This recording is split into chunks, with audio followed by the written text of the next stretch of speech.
Opposed? Anybody want to discuss anything there?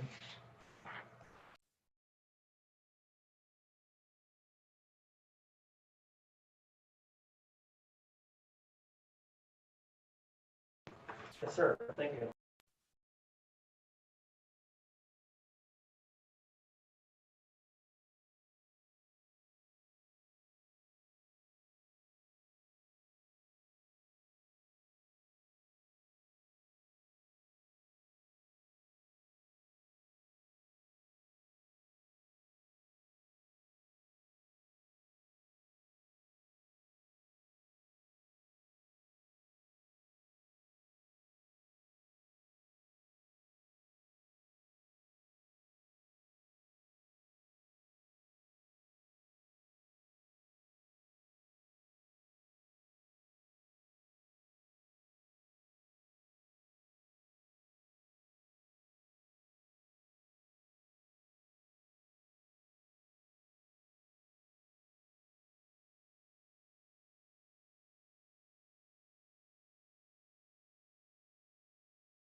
In print on Wednesday, only to add to the confusion over whether or not we're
I'm wondering if you guys can hear me.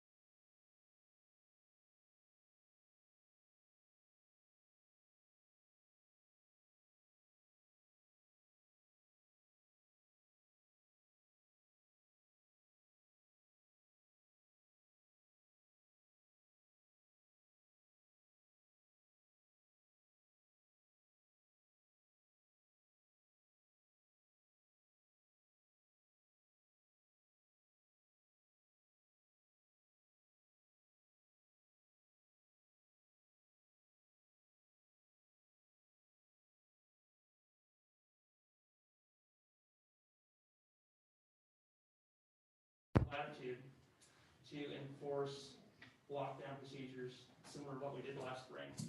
Yeah. So I guess maybe getting ahead of that or paralleling it, We've had that power since last spring, but we chose not to ever exercise it to this point, so. Well, the governor sending out an Amber Alert saying that we're gonna die of COVID on our phones last week indicates to me that we're gonna have hysteria, and then the next day we shut everything down or shut a lot of stuff down. So reacting to things that may or may not be, contextually relevant to the situation on the ground doesn't seem very good to me. I think slowing down and kind of looking at what's going on here and not reacting to the latest news release is, also an option. Okay. Do you have someone else online that wants to speak? Mr. Garrett, are you online? Yeah, can you hear me? Oh, hello, can you hear me? Hang on, we're just turning up the volume a little bit here. Can you speak? Okay. Well, that's better. Mr. Garrett, the mayor's called to order the city council meeting. We're under hearing from the public on the agenda. I've distributed your response by email to the city council, so they all have copies of your response to the couple of questions that were posed. Mayor's recognized you to speak. Is there anything you wanted to add to your comments? No, well, I guess there is one thing.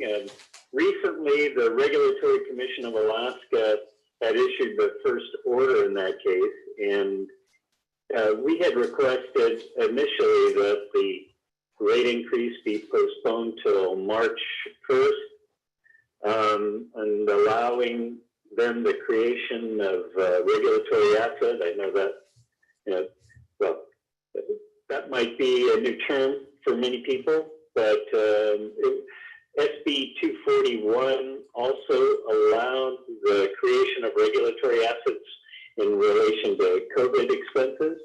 So we thought it was, prudent to ask for that and to kind of delay the implementation of the interim rates. There was public comment, primarily most from Gustavus, but we read them all, and after the public comments were filed, we had sent another letter to the commission and offered to extend it even further to July 1st. Let's see, I think it's about a week ago. Right on the 9th of November, the commission issued the order, but they denied our request to delay the rate increase. Not quite sure why. They delayed our request to postpone the rate increase, I guess, and then made it effective as of the 9th. So that's about the only information that I can give you that you may or may not have had. So we, like I said, we were trying to postpone it to later into 2021, but based on the last order from the commission, they denied that request.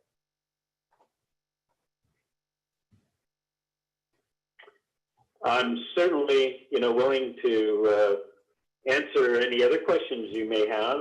I know there were, I think you, like you said, you had copies of the 2 sets of questions that you had posed to me. I'd answer any other questions. I would also like to make sure that and I told this to Mr. Bowling, is that don't worry necessarily about the timing of public comment. They typically will accept any public comment at any time.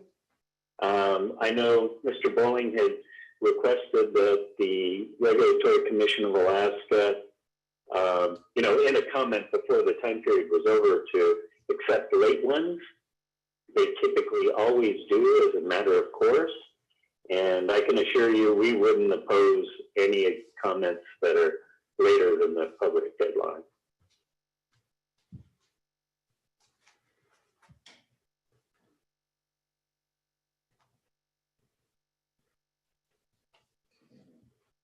Jim, did you have a question? Yeah, I have a couple of questions. My name's Jim C. I'm on the council here, sir. Hi. Hi.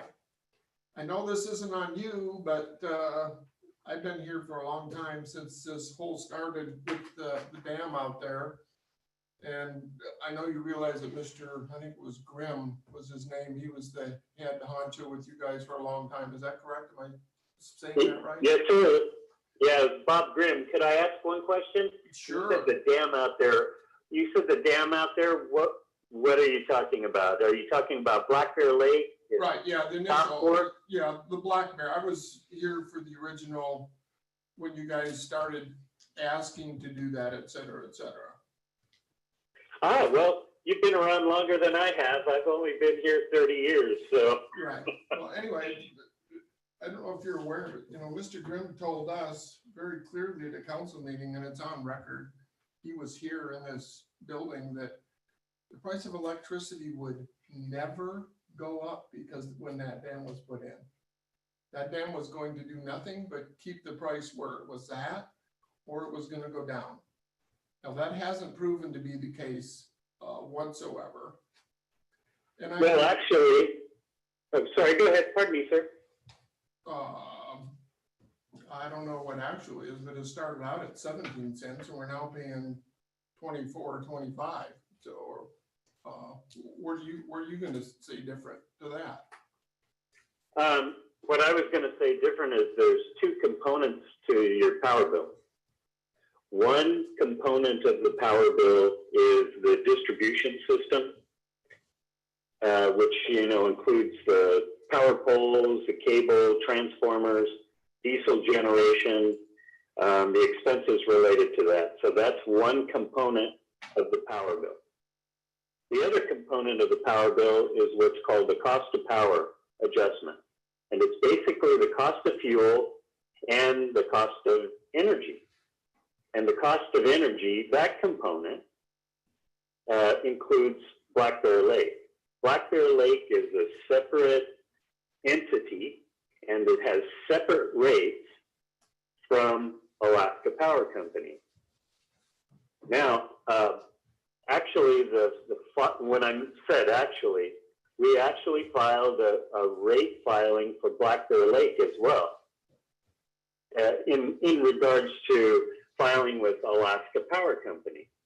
And the rates for Black Bear Lake are going down. Right now, currently, the rates for Black Bear Lake are 7.19 cents. In the filing that we just made, the rate is going down to 7.03 cents. Not a lot of a change, but they are going down. Back in 2009, the rates did go up slightly because I think that the rates for Black Bear Lake originally started at 6.5 cents. And they did go up to 7.19 cents.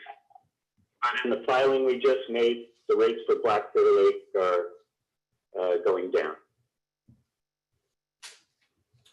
Right, I understand that part, and I understand that a big reason that the price went up when you did your last major power increase and bill increase, when you went from $13 to $20 for sending the bill, had to do with all of your power poles and power lines. But the city of Craig had nothing to do with the fact that you put in power poles from here to Nocatee and from here to Thorn Bay and from here to Coffin Cove, and yet we're paying the price for it.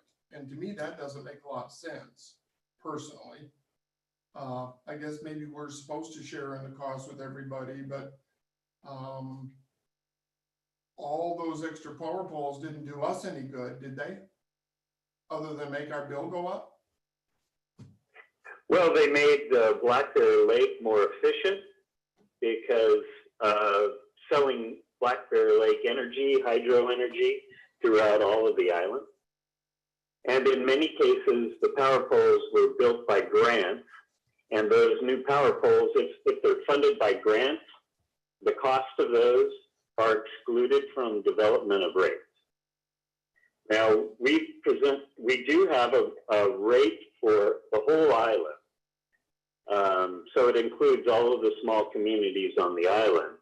And the commission has deemed that, you know, having that rate group is within the public interest. Now, certainly if you start taking it by community, there's going to be, some that pay and some that don't.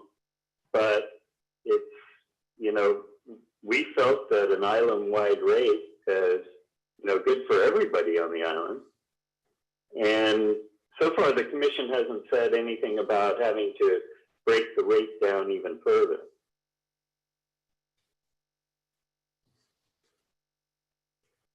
Okay, well, how about the fact that, the Haida Corp or whoever owns the new dam down by Heidelberg is talking already about raising their rates to you from the 18 to 26 cents.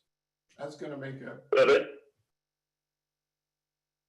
That is true. That's what they're talking about, and that's a function of, it's based on cost. And you might have heard that there have been cost overruns in that project, but I can assure you that those cost overruns are not included in the rates for what's Haida Energy, basically. And the reason why that's the case is there was a fixed amount on the construction contract. And the fixed amount in the contract was $22,100,000. And the costs have been significantly higher than that. But those were costs that have to be borne by AT&T because that's how the contract was signed. I would note that the power purchase agreement between the power company and Haida Energy calls for the way the energy is dispatched. And so what that means is what energy comes first. So what energy that comes first, it comes from Black Bear Lake and South Fork, and the energy there is at the rates, like I said, 7.19 cents. Kalungai, or from Haida Energy, the current rate is basically like 17 cents, and as you mentioned, it is being discussed about going up to 27 cents, but it's only there to displace diesel. That's the dispatch queue. So, and currently, you're right. Currently, the fuel costs for diesel are an all-time low. Our last purchase was about $1.77 a gallon, and that equates to about a 12-cent per kilowatt hour rate. But the 16.86 cents, I believe I had in my notes that it was about a $2.36 per gallon rate. And, like I said, the rates currently are lower than that. But, diesel fuel isn't going to stay low forever. Hopefully it stays low for a while, but it isn't going to stay low forever. So it's kind of hard to predict what diesel fuel is. But the commission did look at the project. There was a docket U15012 that looked at the power purchase agreement and looked at the estimated costs for the project, and they looked at it over the 50-year life. And at least the commission felt that, and we at the time felt that, over the life of the project, it was in the public interest for the community on Prince of Wales Island. At this particular point in time, like I said, fuel costs are lower than the costs that would come from hydro. But over the life of the project, again, the commission felt that it was in the public interest. Right, but you obviously didn't get locked in with a cost, a power cost thing with them that lasts very long if they can immediately jump it up 10 cents a kilowatt. How long are we how long before it's 36 cents or 46 cents from now? Well, first, the commission has to look and review every application, and it's not an automatic thing. They look at the information that's provided. In this case, it's an inception rate. And typically what would happen with inception rates, because it's based on estimates, that if they approve it at all, that rate would be in effect for about a year until you have good operating statistics on the operating costs for the project, and they would look at rates again. Typically with a hydroelectric project, the rates, the expenses are relatively flat. And so you typically don't have a lot of increase in costs. The biggest component in regards to hydro and the rates for hydro is a demand component. So by that, I mean, you know, the more energy, the costs are fixed, let's say, but you have a rate that the more that you sell, then the rates go low. So over time, with hopefully if demand increases on the island, the rates would decrease.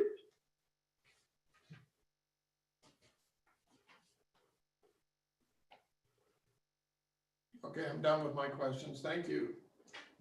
Sure. Mr. Mayor O'Connor had a question. If I remember correctly, your order of using the power coming from over there at the Haida Corp generation facility would be third online. It's like if you exceeded what Black Bear could produce or whatever, that it would come online next, and we would have to pay that 26 cents a kilowatt, right? So, yes, so Black Bear and South Fork are first dispatch. The next is Haida Energy. How come you wouldn't go to diesel if it's cheaper? Because the contract does not allow us to do that. So we're to pay the cost of that contract?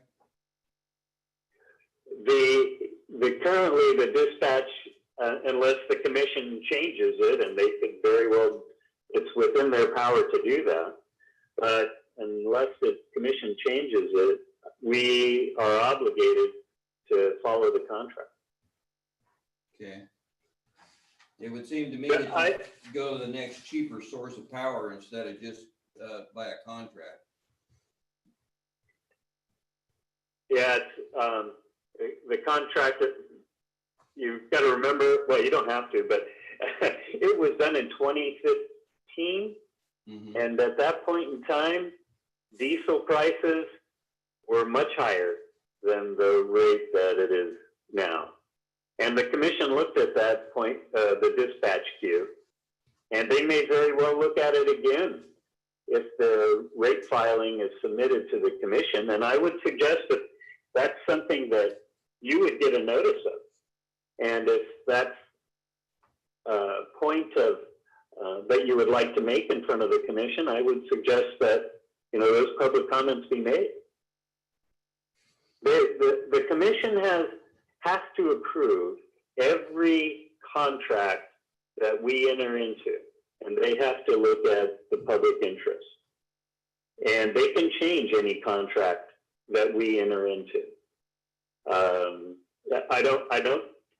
be honest with you, I don't think they would, because that contract was also a basis of a low interest loan from the Alaska Energy Authority. And that's one of the reasons, you know, that keeps rates low as well. And if they change the caveats in the loan, then it kind of changes what the state is obligated to do as well. So, but they may. I mean, I would certainly voice those concerns with the Regulatory Commission. Okay, thank you. Sure. Oh, I would just also point out when that filing is made, there will be a public notice, and there will be a time period for review. I believe it takes, for the inception rate filing, it's a 6-month process, so I'm pretty sure. So there would be a time for, like I said, public comment and review by the regulators before any change would be made.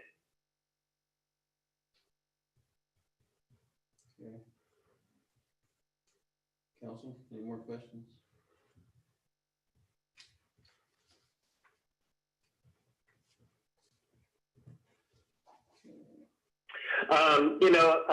One thing I guess I should mention, yeah, the most avoidable cost is fuel, but over time, there are avoidable costs for operating and maintenance expenses of diesel.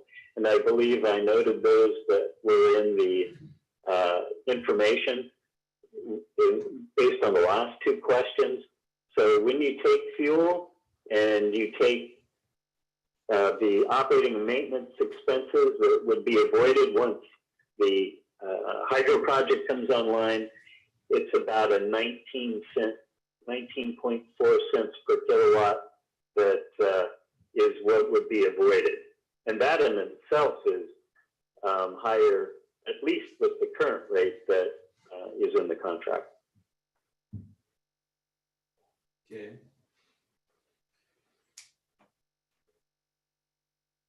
Well, thank you, Mr. Garrett. We appreciate you talking to us on this.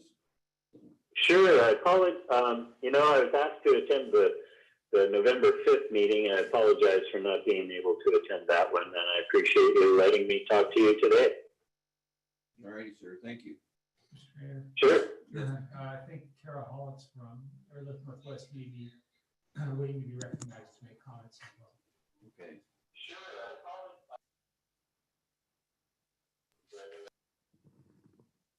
Hi, this is Kara. I think I heard you mention, is this a good time for me to make comments?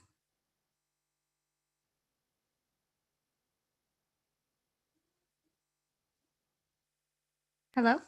Go ahead, Karen. Oh, good. Okay, sorry. Thank you so much for inviting us to come to your council meeting.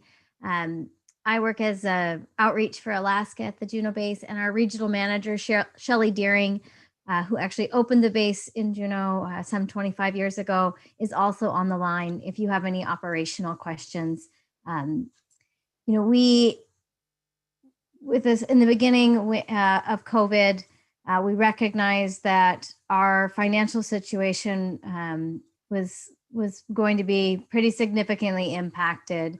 We operate with two aircraft, a Learjet 31A and a PC-12 turboprop, and both of those aircrafts are beneficial to the region, but we've relied on. Could you hold on just a second, Sarah? We've got a feedback. Going to be pretty significantly. Oh, okay. We operate with two aircraft, a Learjet 31A.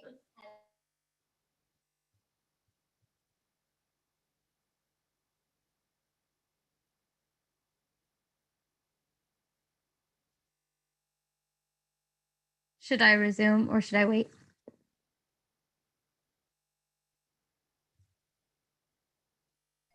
Go ahead and try. We'll see if it loops again. Okay, sounds good. So we've got the two aircraft. We have the tourism industry has pretty much subsidized us keeping that PC-12 servicing the region year round. We have received $1.5 million in grant funding from Tlingit and Haida, Hoonah, Haines, Juneau, and Thorn Bay. This has allowed us, in conjunction with a slight increase in demand for that aircraft, to maintain that aircraft in the region through the end of 2020. So I want to make sure that we're very transparent with that we have committed to keeping that aircraft with the funds that we have received until January 1. Increase in demand for that aircraft, to maintain that aircraft in the region through the end of 2020. Could you, Sarah? I want to make sure. Yes. Transparent with Could you call into we're gonna have you call into the 1-800 number. We've got a loop going on here somewhere. Okay, will do. Do you have that number? I believe so. Would you mind giving it to me? You bet. 1-800-315-6338. 6338.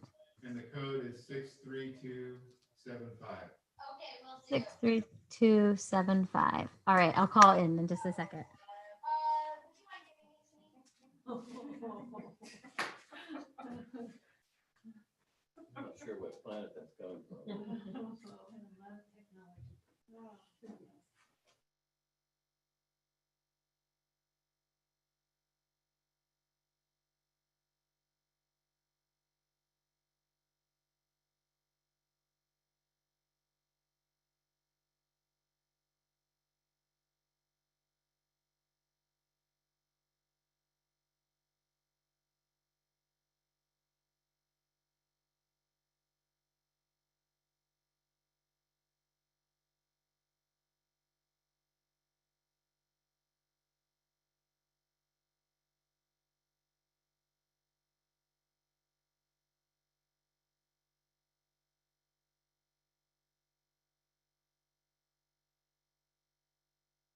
Oh, fantastic. I'm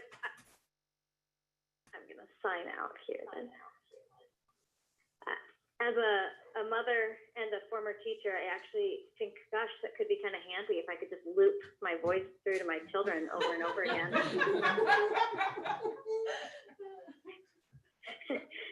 might actually get a chore or two done around here. Anyway, sorry for that, but what crossed my mind.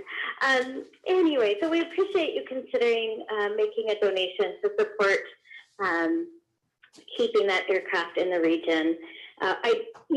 Moving into 2021, I know the current plan is for the aircraft to move to, I believe, our base in Wenatchee, Washington.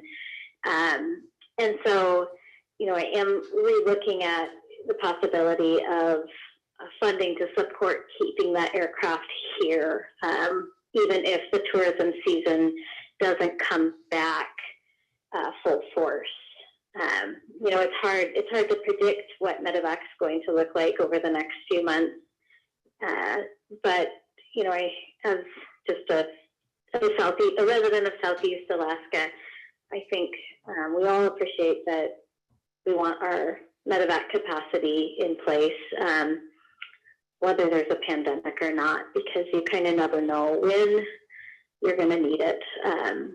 And I think another just kind of aspect of Airlifts Northwest that makes us a bit unique in the medevac world is that we're part of the University of Washington Medicine. We truly function like a not-for-profit in that when there are emergencies, even if we're not going to be the medevac company that flies the patient, we will send a team as well as our blood products. We're the only medevac provider that carries both blood and plasma and has a dedicated pediatric team. And so, we reach out to providers and let them know that, they can early activate us if they get a trauma. We can do a Code Alaska and help get a patient into Harborview if it's a time-sensitive issue. And that's, something that's just, we do. It's the right thing to do. And it's not necessarily the profitable thing to do, but, I think we all, just appreciate having, we'd like to be able to do that for communities and people. Let's see, do you guys have any questions for me or anything you want our regional manager to speak to?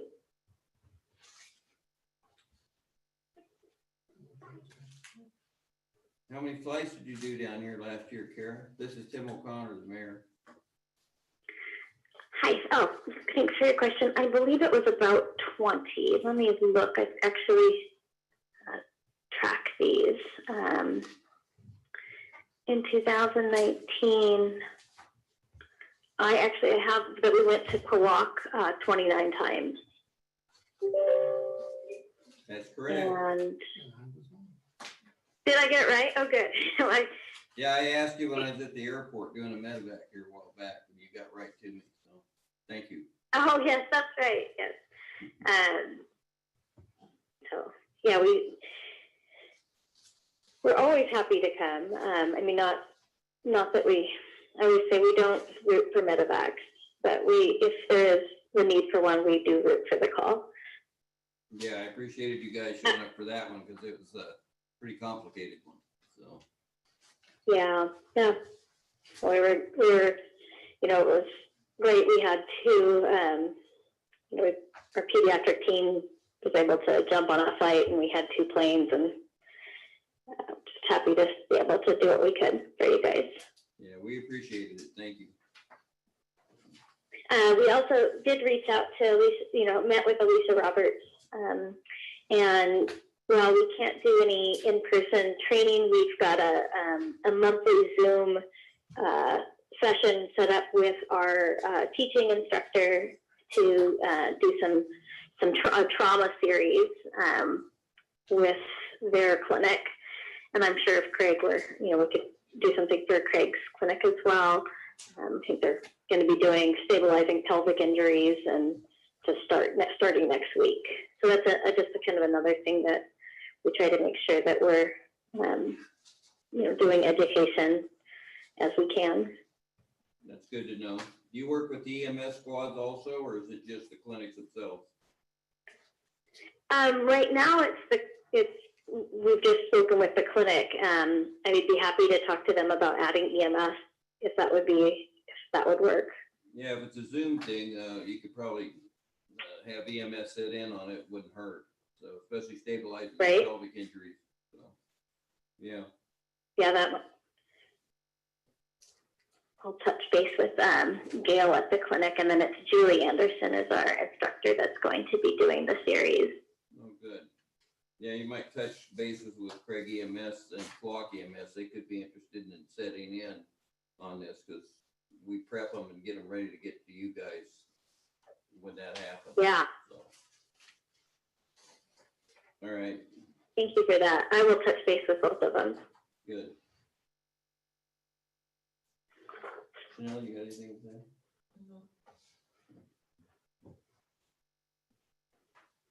All right, Karen. Well, thank you very much for speaking with us. Yeah, thank you so much for having us. Take care. Thanks. Bye.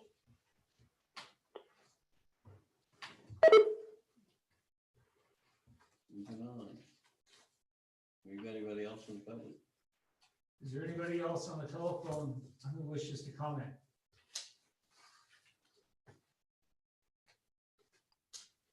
Hey, John, can you hear me? Okay, This is Cody. Thank you. Moving on to resolution 20-19, trawl fleet bycatch.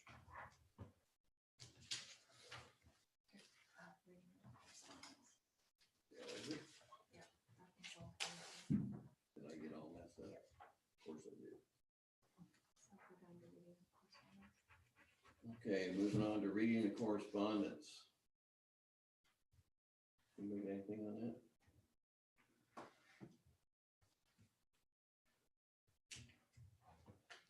Nothing. Okay, moving on, consideration of resolutions and ordinances. Resolution 20-19, trawl fleet bycatch. Letter. Any comments?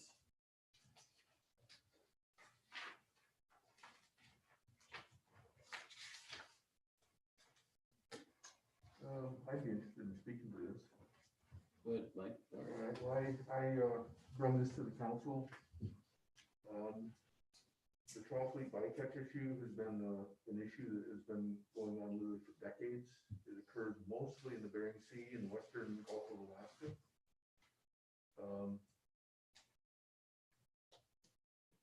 They have a completely different system. They are not managed by the state of Alaska. They're managed by the North Pacific Fisheries Management Council, which is a federal agency or a wing or a department or it's council of a federal agency. So we do not have direct authority or ability to manage this fleet. And they have been able to, you know, the guidelines for the trawl fishing, their bycatch is such that regardless of whether stock abundance goes up or down, they're able to catch and use or throw away the same level of bycatch at all times, and their target species, which is pollock and different kinds of cod, they're catching them in the multiple billions of pounds, and consequently, there's a huge bycatch of juvenile halibut, juvenile black cod, king salmon, and red king crab. They actually end up in the bottom trawls. They get killed and caught. Anyways, the whole trout fishery bycatch issue is, it's really an egregious treatment of a resource, of a natural resource. And they just have been able to get away with it because they're under a federal management system that they actually have a lot of influence on who gets appointed to the boards and who provides oversight. They have been pressured in the last 6 to 7 years to go to an abundance-based management system. They have resisted that. And I think what's really brought this to bear is that we, throughout Alaska, we have seen specifically our halibut, available halibut catch for commercial, for sport, for guided sport, subsistence, all of it has been going down dramatically. And yet their bycatch remains the same high number. And so it's become an issue in the state. People are really starting to pay attention to it, put pressure on it. This resolution is the council, I'm sure seen is basically just a copy of Kenai's resolution of Kenai Peninsula Borough. They did a really good job on it. I became aware of it here a few months ago and have been working with John and Tim to bring this forward. And I anticipate that this is going to continue to get traction across the state. And there really needs to be pressure brought to bear on this industry. It's just inconceivable that we can waste this much resource. And it has so much of an economic impact on virtually every aspect of Alaska, whether it's directed fisheries for commercial, guided sport, and then all the secondary businesses that benefit from these fisheries. They all lose when we don't have access to this resource because of waste. On the memo that John provided here, I want to point out one thing, just add one thing to what he said here. The total bycatch for 2019 was 3.4 million pounds of halibut, most of which is believed to be generated by the trout fishery. The addition to that is the vast majority of the trout bycatch is juvenile fish. That means 5 pounds and under. These are not legal. These are not a legal size halibut. So if you think about that juvenile fish at 3.4 million pounds, and then look at it, the average commercial catch is somewhere around 25 pounds. Sport catches in 20-pound range plus. So minimum, you're quadrupling the poundage and the value if them fish grow to maturity. And it's outrageous that this is happening. So I bring this forward. I, would appreciate the support of the council to pass this. So we can pass along up the chain. I do expect that this is going to get traction throughout, a lot of other communities. And, we just need people to start putting pressure on this issue. It'll have to go through the federal delegation. Will have some influence on this. And start protecting their resources and taking them, much more seriously. We just can't waste our resources with this.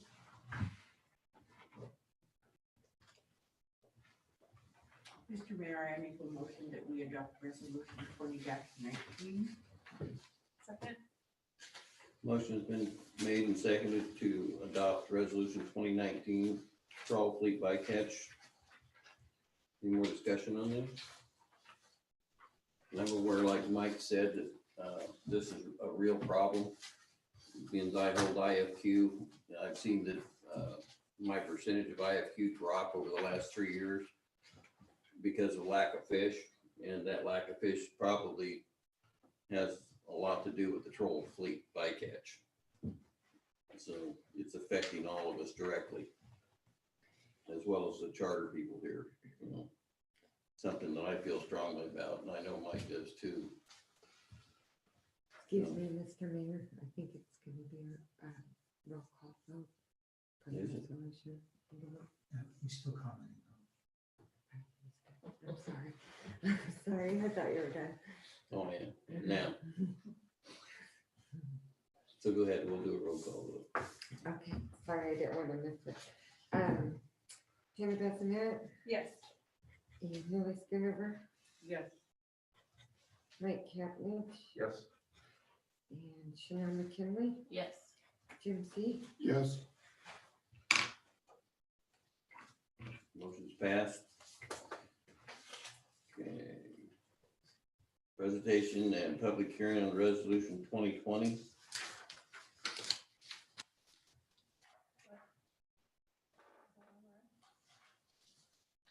That was on the original agenda and was removed. On the amended agenda, that resolution 2020 doesn't show up. Okay. Move to adopt? The resolution 2020 is not being heard. We should be on Oh. ordinance 730. And we'll move on to ordinance 730, sale of city property to AT&T. Open for discussion. I have a question. This isn't a really major time sensitive thing, and I've kind of talked about the way our ordinances are on the way we sell public land, and I don't agree with the way it's currently written. I've said that on the last 2 or 3 sales that we've done. I don't think we end up charging enough money for land.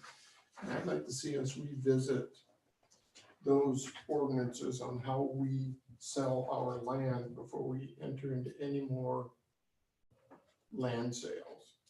Because when you do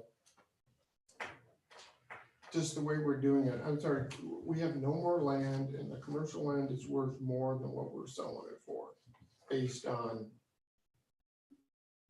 having, the guy come down and do the estimates on what pieces of property worth. I have a problem with that, but that's just me, so I just wanted to get that comment in before anybody, actually, it's not even on the table yet, but I don't see any reason to rush into doing this, because the plant is sitting on it. And I would like to have the council have some kind of discussion about what we're doing with the city land first. That's just where I'm at. I'm done.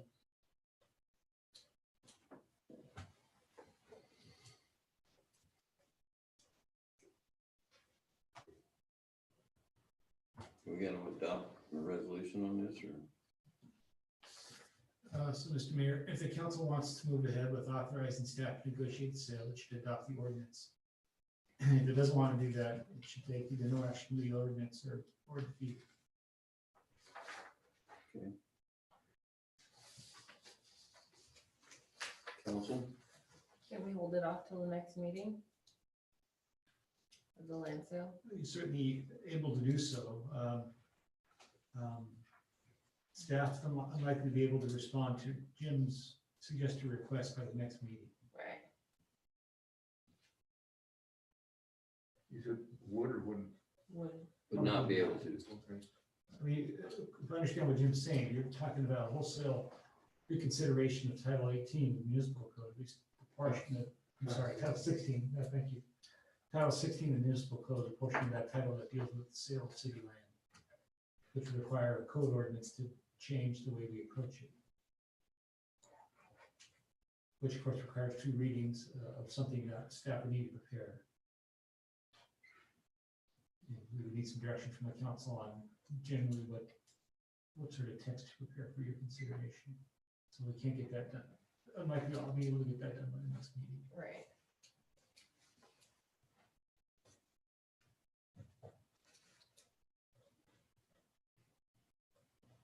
I can say I'm opposed to selling city land, period, and especially for a low price. I'm still feeling the heat from opposing a sale of land a couple of years ago. And this to me isn't any different. They don't make new land every day. That's right. And we're limited to what we can possess or acquire. And by selling it off cheaply is not beneficial for the city unless I can see it producing jobs for income for the taxpayers or the city, then I don't really see the point in parting with it. How much do they lease it for from us? It's 8% of the property's fair market value, and I'm probably not the number you're looking for, Chanel. I would guess it's, well, it's actually bigger than most of the lots out there, so.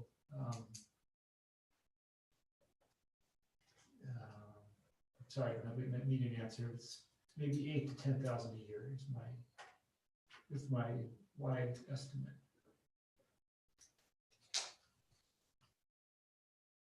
Pretty good deal for I them. don't know. Especially if there's no recent appraisal. Yeah. That could be. Those appraisals are updated every 6 to 10 years, aren't they? Whatever. We only order an appraisal if we have to. Oh, That would only be an occasion if we wanted to sell it, or if we had a new tenant to set the new rate, need a number to set the new rate on. By the way, Cody Schwegel is at Zoom and has offered to answer questions if the council has any. Cody from AT&T.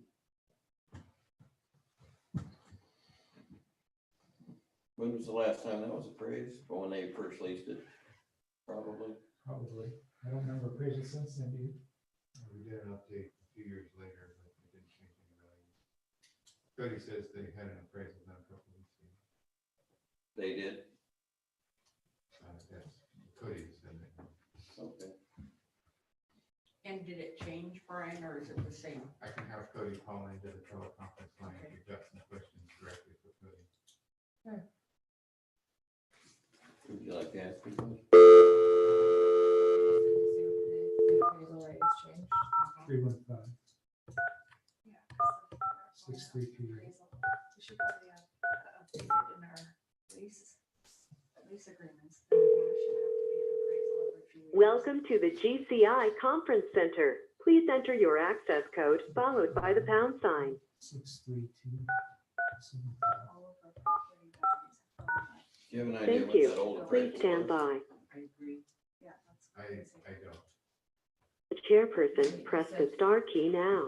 He said, Please enter your chairperson passcode, then press pound. 8% of The appraisal. the appraised value. You are the chairperson. You are the first participant to join the conference. Please stand by. You will now be placed into Lease or conference. sale amount, the council gets to determine what that number is. Title 16 sets a minimum for leases of 8% of the market value per year. And then for sales, the minimum sale value is based on the market value appraisal. But Title 16. Good evening, everyone. gives It's Cody. some leeway. Thanks, Cody.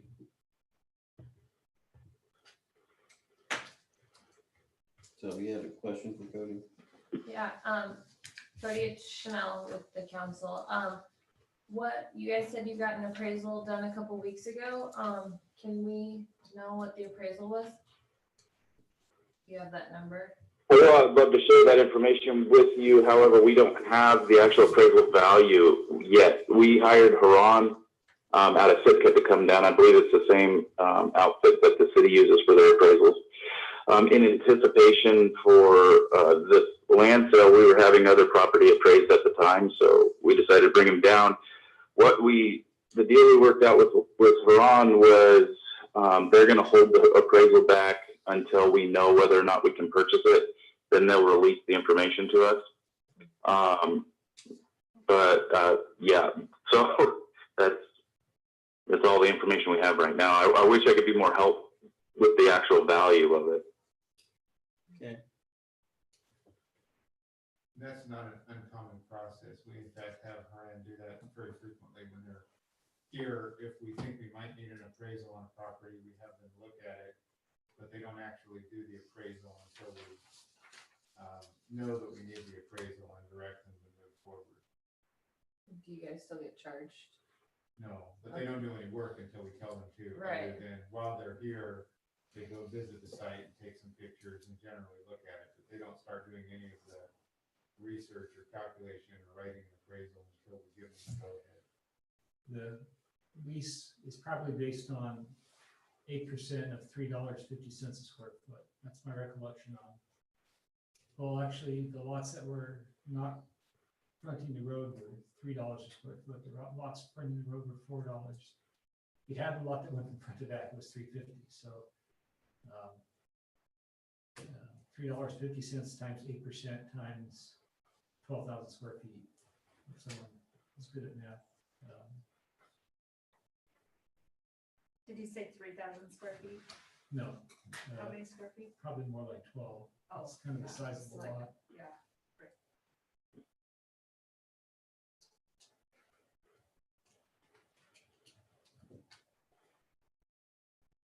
And that's based on an original appraisal. As Brian said, we had it updated on one occasion and values didn't change.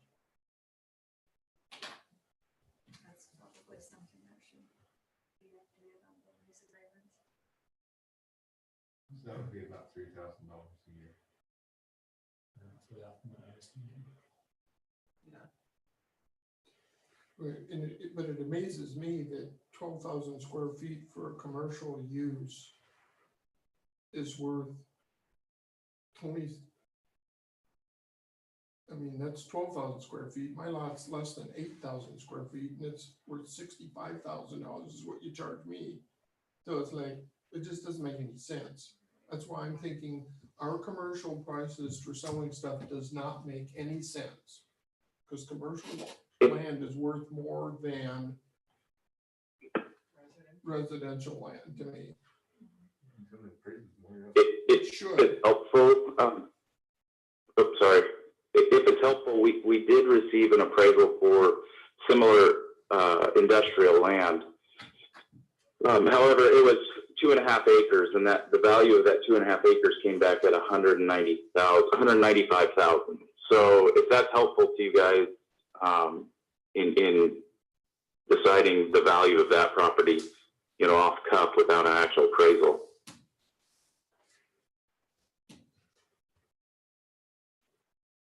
It's a little dangerous to speculate. Larger lots tend to have lower square foot values than similarly situated lots that are smaller. What would really serve the council best is if staff dug up the old appraisal and got you the lot size as well as the value, just sent you an email. Yeah. That would work. A little bit more information. Any more questions for Cody? Mike? I don't have a question for Cody, but I think it would do us well to review this policy and think about it, maybe look at other communities and see if there's things we needed to be updated on it. New perspectives. And I agree, it is timely. I received a request from another tenant of the city recently wanting to purchase the lot that he leases. So if he follows through, then the council is going to be considering the same action sometime in the near future. Yeah, I mean, it's there, it's running. It's not like a couple of months is gonna make a lot of big difference on selling this lot or not. If it takes us a couple of months to go through that other stuff, because we did, next month is a weird month, probably only one meeting. We'll probably have a couple meetings in January, but if we don't have a decision on this until February, I don't see where it's a big deal. Especially at 8% of our lease. It's not like we're charging a lot on them. So how do we go about just not, are we like tabling this second reading of this ordinance? Or what can we do to make it simple for the future? I don't know. The council should take action, a motion to postpone consideration of the ordinance at second reading until its first meeting in February 2021. So moved. Second. Motion's been seconded to postpone assessment of the sale at the lot to AT&T until February meeting, 2nd or the 20th or whatever it is. It's the first meeting in The February. first meeting in February, that'll work. All in favor of that? Aye. Opposed? Thank you, Cody. Yeah, thank you guys for the consideration. You bet.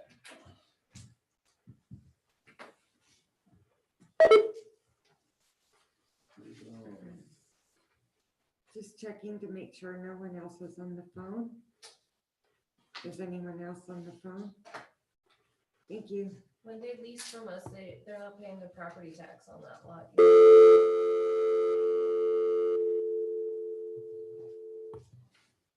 Actually, yes, they pay a form of property tax on the value of the lease. It's called the leasehold interest, and under state statute, it's a taxable property interest. So they pay something like a property tax on the value of the lease. Right, but they don't on the value of the improvements, right? We've discussed that before. They pay property tax on the value of their improvements, yes, They do. yes. Every tenant we have does. For all lease lots, the improvements are fully taxed, the property value, as property value, so they pay property tax on that. For the land that we lease them, they pay a prorated or calculated amount based on a number of factors, including the length of their lease, and calculation is called possessory interest that the assessors include with their annual assessment. So they pay full property tax value, 6 mils property tax value for improvements that they own. And then they pay possessory interest for land or improvements that we own and are leasing to them. Okay, so they pay for the building, and I can't imagine that generator in that building's gotta be worth $100,000 all by itself, I would assume. So between the building, Be easy enough to find out. It's part of the official assessment rule. okay.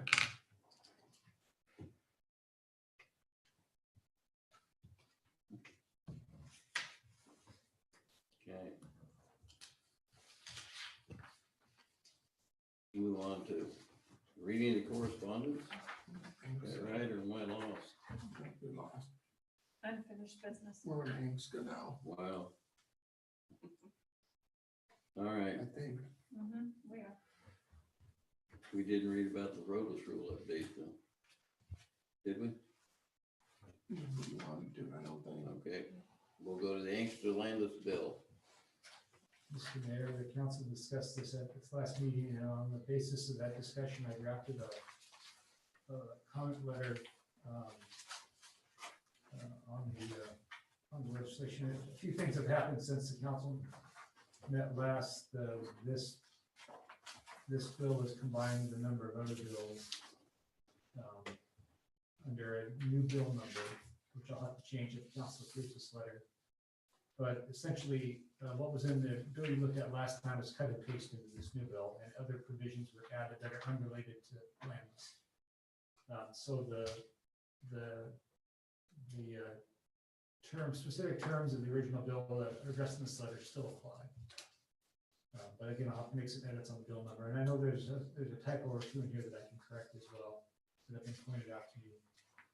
It's here for council consideration if the council believes this meets its position it wanted to state publicly on the bill, then it should consider approval of it tonight. The record on the bill is open for the next 10 or 12 days, after which the record will close, and comments won't be made part of the record anymore. But there's plenty of time to get this in if the council's happy with the structure and the wording. Well, I was happy with the way it was worded. Right, I think it's a really good letter. Yeah. It states our concerns, not that I think anybody's really gonna listen to it. I know that Barkowski's not gonna listen to it. I don't know who, we need to send it to a lot of other people than just our senators. Because they're gonna try and put this in the omnibus bill that's gonna come up here in a couple of weeks.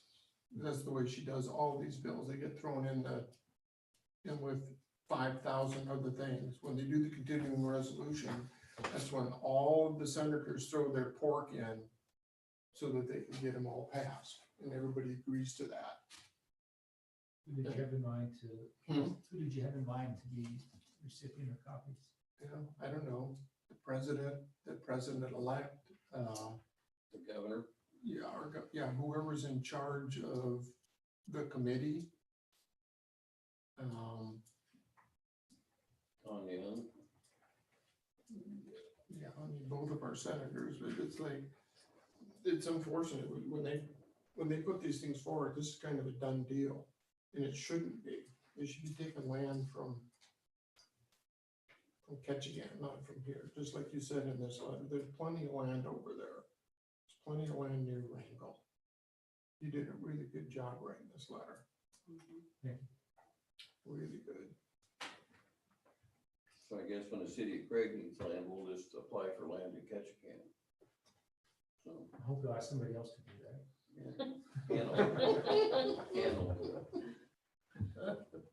CTA wrote a letter and so did the city of Heidelberg. I don't know On about, this. I don't know. I didn't talk to anyone from Shawnee or Coahuila or the city of Coahuila. Mr. Mayor, Yes. and I'm told by Steve Silver that Wrangell and Petersburg both sent letters asking that consideration of the bill be delayed until 2021. Ooh. Interesting. They think it is a bit of a chance of passing them.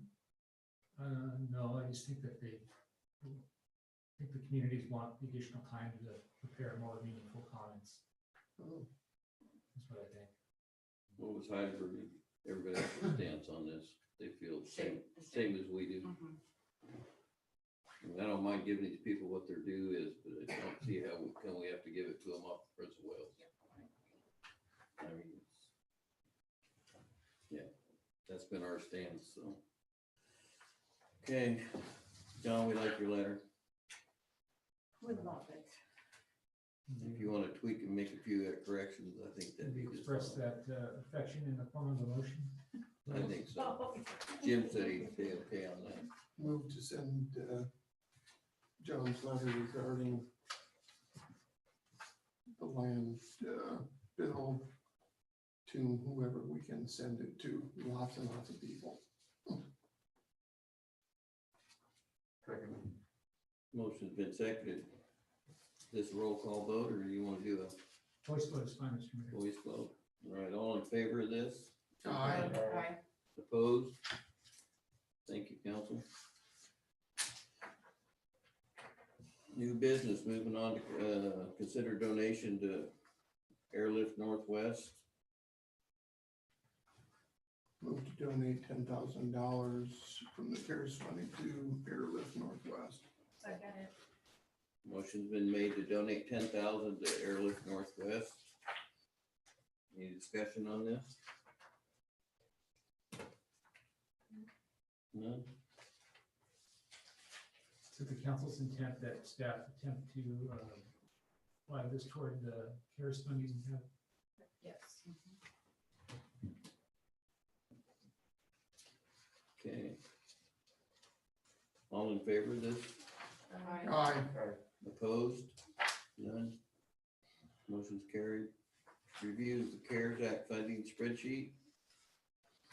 Mayor, this, Councilwoman McDonald requested at the last meeting, kind of a breakdown of all the programs and, funds that have been allocated for various programs to date. I made a mathematical error on the first version, so I emailed out an amended, version. The short of it is we, allocated about $60,000 more than the total $1.77 million that we were allocated. But a lot of that will still get pulled back. So right now, the way it looks, based on all the programs that have been allocated and where we're sitting with them, we'll probably have somewhere between $35,000 and $40,000 remaining at the end of the year, which we can apply to a second round of electrical assistance or some additional mortgage rent assistance, or simply likely absorb under the reimbursable payroll that we've been talking about for quite a while. So the $35,000 is a minor amount to absorb. We've got a number of ways that we've already laid out to absorb that. And actually, that's a little bit less now, so we'll take 10,000 of that right off the top. I have not calculated in the donation to Airlift Northwest in this figure, so 10,000 of that $35,000 or $40,000 will reduce that even more. Given the additional eligible reimbursable payroll that we're looking at towards the end of the year, we've probably got another $120,000 that we could absorb simply in that line item. So from my viewpoint, we're starting to really tighten down, pull back money, finish programs up and close them out. I am extremely confident we will be right at zero on December 30th. I'd be happy to try and answer any questions about a multitude of programs or the dollar amounts. I'll add that Sherry provided a copy of this table for each of you before the meeting. And it shows not only what we've allocated, but for each of those program areas, what we have actually paid to date. So part of it is programs that are still going on, or invoices, reimbursement requests that we haven't received from nonprofits. That's the reason that her balance still shows about $430,000, but most of that money has already been allocated to programs. Okay. Any questions on that? Just, I've had numerous people over the last few months comment on all the programs the city has tried to, not tried to, we have done to help, spread the money as much as possible through the community and target those in need. I think staff has done a great job, and Brian specifically, and John as well, and all the other people that have helped. I just, it's a reflection of the community. I think we did well. Might add to that. Thank you for mentioning that.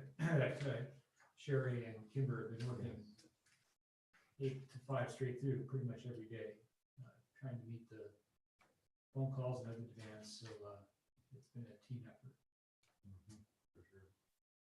And of course, Tracy's in the middle of it all helping as well, trying to keep up with everything. So it's, like I said, it's been a team effort. Some more, council? Great job. Yes, they've done a great job. They've worked pretty darn hard. Compliments to the staff. Okay. Moving on. The round 3 economic assistance for nonprofits and tax exempt businesses. Brian? So, Mr. Mayor, as council probably knows, the council's already approved funds for round 3 economic assistance to businesses based on sales tax returns, and for commercial fishermen, payment of $1,385 to eligible resident commercial fishermen. Those applications are currently on the street and are open until November 24th. So we don't know what the amount of applications is for that program. The last piece of the puzzle for the 3rd round is we have not granted additional funds to nonprofit agencies or to a handful of businesses that are not required to collect sales tax. So we don't have any sales tax records for those businesses. So we are finishing up a short application that we will distribute, and we will take applications from nonprofits and tax exempt businesses who are physically located inside the Craig city limits. The amount of payment for eligible nonprofits and businesses will be the same as what we are offering commercial fishermen, which is $1,385 per eligible applicant. This money is already included in the tallies on the spread on the table from the previous memo. Be happy to try and answer any questions. Questions? Move to approve economic assistance for nonprofit and tax exempt organizations in the amount not to exceed 40,000 as outlined above. Second. Motion's been made to approve the. I got lost. Assistance for nonprofit and tax exempt businesses. Any discussion on that? All in favor? Aye. All opposed? None? Thank you, Council. Press release. 034 protective measure based on governor's statement. John? Mr. Mayor, it's the press release we wanted to have on the agenda to make sure the council understood what we were doing and why. And take whatever direction the council may choose to give, if it would like us to do something other than what we proposed. Well, we didn't implement it since the governor, his recent announcement asking Alaskans to take extra preventative measures to discourage the spread of COVID. So our plan is to continue to do what's described in the press release. We've been locking the door at City Hall, letting people in if they call, metering. I mean, there's been a flood of people in here this past week to get the food vouchers and other assistance, and sometimes have to wait outside, and the staff's got 3 or more people in here at a time. So we're just exercising a little bit more control over who's coming in and out to avoid grouping large groups. Meet regularly with people, with the public, just by appointment, so people can get in if they want to. But I thought that we ought to take some preventative measures in response to the governor's announcement, and we're prepared to modify our practice if the council wants us to take a different approach. As the press release says, well, what we have in effect now will keep in effect until December 3rd, Brian? December 4th. Unless we're told otherwise. Good. I understand where we're coming from here, but I almost wonder if we're not sending a bad notice to the school for us to do more than what they're doing at this point when the cases are lower on the island. If you're gonna do it the way you're doing, you're way more open than anybody else is technically. You say you're closed, but you are letting people in. So it's not like we were closed like we were last time. That's correct. So originally it sounded like we were going back to the full lockdown mode. So technically we're not. So I'm happy to hear that, because I know public health keeps saying we had 2 cases in the last 14 days. That one should have dropped off. It's already been more than the 14 days. And it was never really here to begin with. I mean, that but was sent to Anchorage, and no one else in the family had it. So I really wonder about that one to begin with. It just worries me that the more restrictive we are, the more paranoid that people are going to be. Because I don't know if you realize it or not, but the night the governor did this, everybody in frickin' Craig went to the grocery store and bought all the toilet paper and all the frickin' paper towels off the shelf. I couldn't believe it. I went down there to get a thing of ice cream, and there was people running around in there at 7:30 at night with all in full panic mode over the governor's announcement. It's like, I will say that measures put into place is not because of any level of infection locally. It's simply in response to the governor's request. right. The school has a comprehensive plan in place with triggers to do certain things at certain times, and that's great. No, We don't have that here, and so instead I'm just following the lead of the governor. So, but it's, as you suggest, it's not based on local community spread. right. And we're not at that full, reading the initial thing, it sounded like we were basically on full lockdown, but I'm glad to hear you're still I was wondering why all those cars were here if we were under full lockdown. So you were letting the people come in to do the food thing, so. And I realize you guys are at risk. There's, just like the people at the grocery stores and the pharmacies and the other businesses that are open, so. It's not that I wanna poo-poo that at all. Cause having 10 cases a day in Ketchikan is really close to home here. Especially with all the hunters that were here. They don't seem to be here very much right now, though. Compared to what they were, but. That's just my thought. I don't, not that I don't necessarily want to get rid of this. I'm glad to hear that it's not really a full lockdown.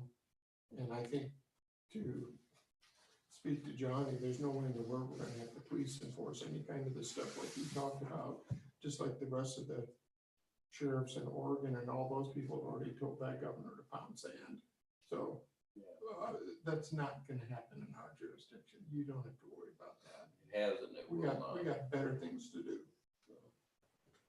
The worst thing we can do is shut things down like that again. This is just a precaution to protect the city employees. It's still fluid. They can come into the offices. It's just by appointment. They have to call in or request to come in, and we'll make arrangements and protections.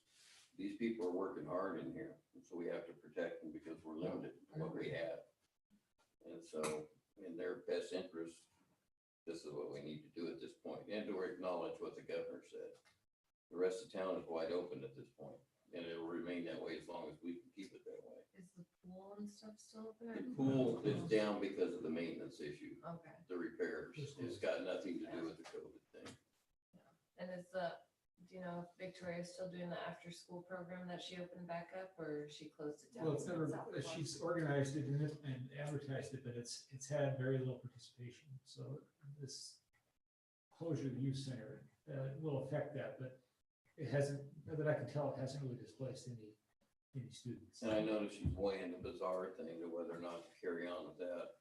And it's still, we'll be looking at trying to make an idea or make a plan. I think she changed the date to the 5th so that it's the day after this is up. Yes, Yeah. that's right. So we're trying to acknowledge the governor's thing and work around it and just keep everybody safe the best we can without imposing anybody on something undue. Because I don't believe in doing that either. And it's not where I'm gonna go. So. You have something else, John? No, sir. Any more questions on that, anyone?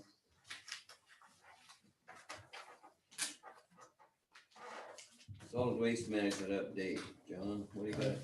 There's no action required, just the input of the council on what's come up recently. I will add this, though, that in talking with Russell Bill, our public works director, about this, he's got some really good ideas about how to approach this to offset some big capital costs up front and make adjustments that are in smaller bites that communities our size, Craig and Quad, can swallow and still help offset some of the risk that AML sees from the solid waste combustion. So I've asked Russell to get with Barry up in Quad, and I'd like him, assuming the Quad will okay, be part of the discussions they have with AML and our public services, so I can hear Russell's ideas and ideally implement them. I'll keep you posted. I do know that Mayor Kloak and his people went up to Petersburg and looked at their baling facility. So it's something that they're already peering into, just like we are, so. I have to assume that if they bail it, it's gonna end up costing us more money. There'll be a substantial capital cost up front to install, to do something different than what's being done now, which is top load and compaction with an excavator of the solid waste. And not just a substantial capital cost, but probably additional labor costs for the city of Clark to bail.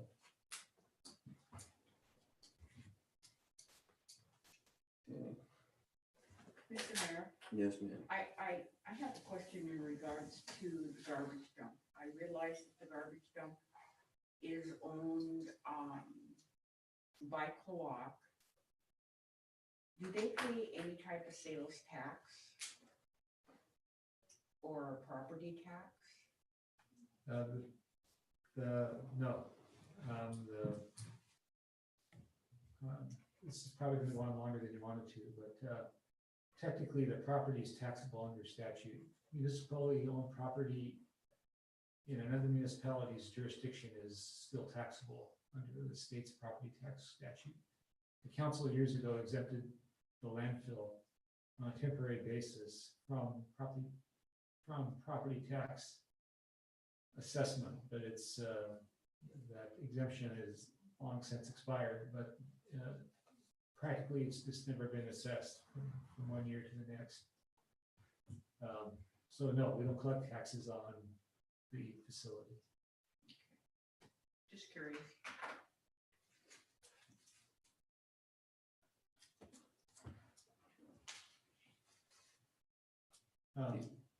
Good. I didn't mean to downplay Tracy's role in how busy we've been this week.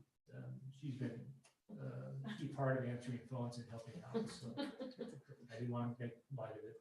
I shouldn't have made light of it because it's been very helpful. Can we talk about scheduling for December meetings, Mr. Mayor?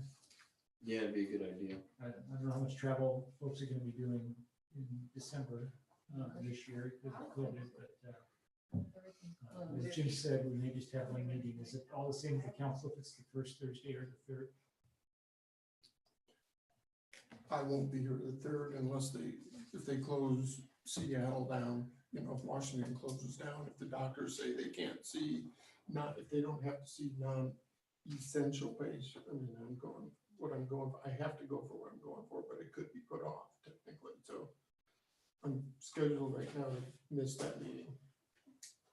I prefer to do it the first part of the month if we can, because I'm going to be leaving on the 15th. I won't be back till the 15th of January. May I ask them that the first meeting is scheduled, I think, for the 3rd? How about the 10th instead? That would work. It works. That stretches it kind of into the middle of between now and January too. It's fine. That fits your schedule, John? That's why I And it's good with that, John. haven't even went to Ketchikan in a year. Okay. Thank you. So, Mr. Mayor, before we adjourn, do we need to do anything with this letter from Evelyn Carter? Are we gonna do a declaration for? We can have it on your next meeting's agenda. Okay. If the council would like. Okay, awesome, okay. Good thing you brought that up. I had it sitting here, so I'd bring it up. Me too. It slipped right through my head. A lot of it.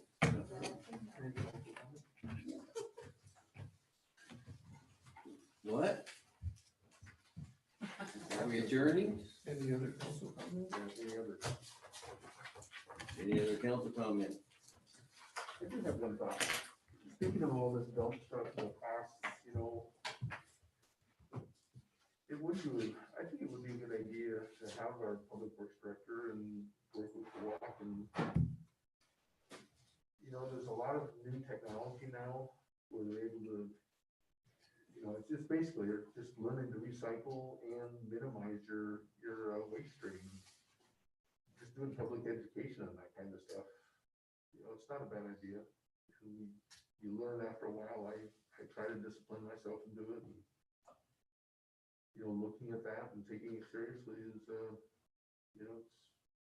not a bad idea, even if it's just public information announcements to try to enlighten people about, ways you can minimize. Well, I know I take 200 pounds of paper to the dump every week. I take my paper To the burn pit. Yeah, that's what I try to meant. minimize my outgoing waste stream. Yeah, we do. Yeah, Sherry, I'm sorry, go ahead. Sorry. When the recycle dumpsters went away, we've actually had quite a few phone calls from people upset that they've been removed. But at the same point, I do understand that a lot of people take advantage of it and throw whatever they want in it because it's an extra garbage can, so. Yeah. But there is people that are wanting to. But it never got It doesn't get barged off the island, the recyclables, they No, just, we end up paying the dump fees for all that stuff. so it's like just everybody's going to the The same glass is spot. advantageous because we paid a fraction of the, we paid like a penny and a half a pound to get rid of the glass, whereas ordinarily they're paying 11 cents. So the glass was worthwhile because glass is heavy and it can be used as an air cutter. But the rest of the plastics, I mean, it's There are a lot of glass in there. yeah, but Yeah, you know that. I do miss the recyclable bins. I mean, I was down to one garbage bag a week, and now my can is full every week from recyclables. Put a glass container out by the burn pit. Under the same surveillance. That's the only thing that we're really. Like, the only thing that's cost effective, right? Yeah. You'd have to have surveillance on it, even if we set this one up back down here again and had Richard collect the aluminum, if that's what he wants to do, we could do that, but we're gonna have to monitor those bins, because people caught illegal dumping, we need to set a fine on $500 the first time, the next time it's 2,000. Something like that is feasible and enforceable with cameras. It's something we can do Aren't they watching the burn pit pretty good? so far. But they only, if, they don't go over the tape every day, so only if you happen to be out Right. there and you see somebody do something, then There's. I'm really bad about it, because I immediately call public, or Parks and Public Facilities has to review the tape. Yeah. And then they can get it, RJ can run down and get it, and then RJ can give them the ticket. So if we But there's a go there, lot of plastic, you go there to dump stuff and there's 15 plastic bags in there. I personally am not going through them anymore. It's not happening. I used to. looking for envelopes. I used to give people tickets for it. Yeah. We monitor that pretty good, and if you see a set of bed springs that are burning, call him, because that, he can get right on that tape within an hour or two, he'll know who it is. And, you know, that's the only way we know, is that people alert him to something being in it that shouldn't be there. So, because they're pretty quick to respond on it, as soon as you contact police department or public works, they'll take care of it, so. And I know there's been a few people get tickets that got a surprise, so. It has worked, and we could do the same with the recycle bin if that's what it takes, but I think it'll take better and more cameras, so we can actually get faces and license plates, so. And like I said, a healthy fine a couple of times, it'll discourage them from throwing their garbage in there. I mean, I rinse all my glass out, I rinse all of the plastic, I rinse everything out. Yeah. Cause I don't want it stinky. Well, I just hit $300 on a camera system to watch my dumpster there at the shop, because Virginia's getting a lot of bags of somebody's garbage in there that ain't mine. That's what happened to my mom constantly. Exactly. It's annoying. And so I've got cameras now, high resolution, that I'm gonna set up over there pretty quick, and there's gonna be repercussions. Probably your neighbor across the street because they were dumping in Shawnee too, the Sunday. Mhm. Could have been. Okay, Second. motion been made to adjourn, all in favor?